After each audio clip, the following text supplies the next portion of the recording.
Whisper words of wisdom, let it be. Let it be, let it be, let it be, let it be. There will be an answer, let it be. What I really wanted was a space where everyone could feel welcome in all different times and for all different reasons.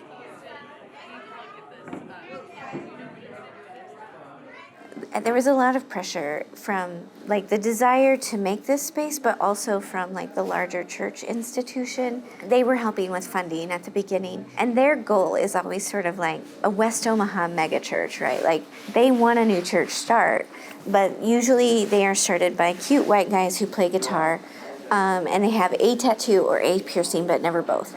Every guy around me in this training looks like that. They ran out of guys, like, so they were like, oh, we'll give you money to do this. And I was like, well, I'm gonna do it weird. Like, it's gonna be different. We're in this little coffee shop trying to be sort of intentionally small in a world that really just values big. I had been a part of churches previously that had gone through major splits. One was my childhood church, and then well into adulthood, there was a huge church split. And so I was really hesitant to join another church, but I was like, but I want to be a part of a church because that has always been a part of my life and important to me. Then I had to figure out where will I feel safe and where will I feel okay. And that's when I found the Abbey. Religion kind of scared me before. I've kind of only experienced it in ways that are harmful to the people I know. Like, I'm queer and most of my friends are queer, so just seeing it as a force of harm, I was like, I don't know that this is really what I want to do. But the Abbey's a very different space. I think that I have a better relationship with it now that I'm seeing it in this new way. So I wanted to experience God in a way that was more comfortable for me, and big churches and big places make me very uncomfortable. I guess it's just the relaxed vibe and the inclusivity. Just show up as you are, who you are, and no judgment. Joining us in this room, asking our state legislature to vote no on LB 89 and to vote yes on abundance and generosity to support the most vulnerable neighbors in our community. I'm a queer Christian, and so I was really struggling with my faith at that time and coming out, and it was just all crazy, everything that was going on in my life at that time. And I think I approached her and said I wanted to have a conversation about these issues and then kind of more about what their church was about, because I was trying to figure out where am I going to go and where am I going to land. When I was in college, the First United Methodist Church pastor in Omaha did a wedding for 2 women, and it created kind of this whole explosion within the church and the community. And I remember that moment because I was thinking about being a pastor, and I don't think I had even really a lot of awareness around inclusion or gay and lesbian rights. That really was kind of an important moment for me to be like, oh, these people have signs that say God hates. Like, wow, no.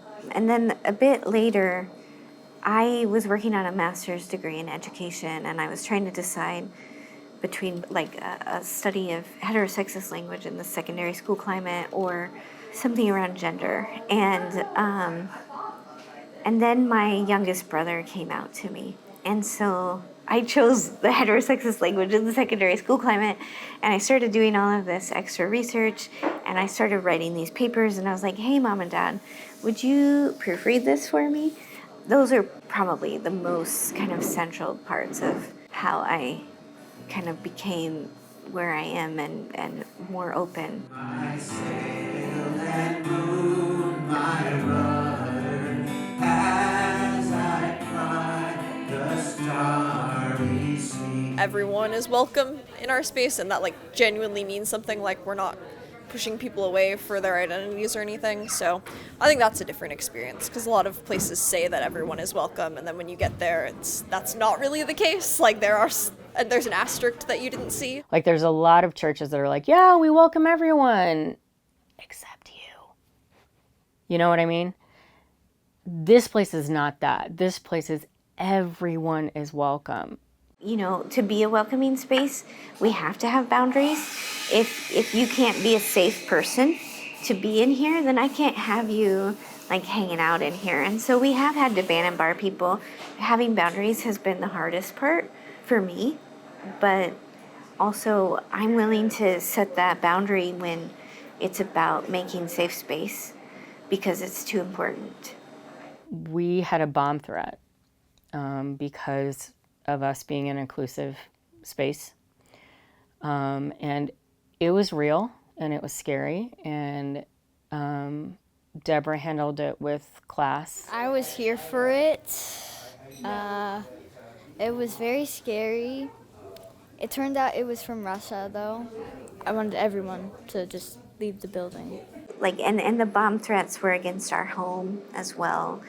And so there is a lot of like built up, like I can feel myself like remembering this kind of fear and trauma from before when it happens again, and trying to like take a breath and stay really calm. But we are also better at dealing with it than we ever were, because we've had more practice. We actually have a group of police officers that come when we have a lot of like online threats. I've never been a part of a church that's had that happen. I think Urban Abbey is a place that is willing to risk to show people how much God loves them. And that you don't find in every church. And they're willing to say, we will stand up for this because we believe this is right. We believe this is what Jesus would want us to do. We believe we're following God. And that takes risk. We have a protester who's a problem. We had like a Devin Please Stop Bothering Us campaign for a while. And then we had a You Need to Calm Down campaign during the bomb threat time, which we had 4 bomb threats. And then most recently we had a Let It Go campaign. And in the spirit of Elsa, Glenn, let it go. And like we raised $7,000. So then I was able to say to Glenn, like, hey, because of your persistent presence in person and online, we raised $7,000. We're encouraging you to let it go, to stop showing up, to let this go, let us be.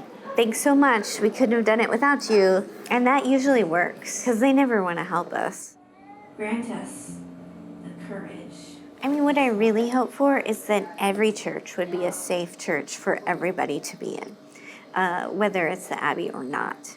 And not just the church, but I would really hope that like every space in our community is a space where we value each other and we take care of each other, and everybody has enough and gets an opportunity to live well. And for the Abbey in particular, I envision us hoping to be a part of that and to continuing to create space where people can delight in each other, where they can love each other, where we can break bread and drink coffee, because these little things matter. That's how we connect. Creation of the new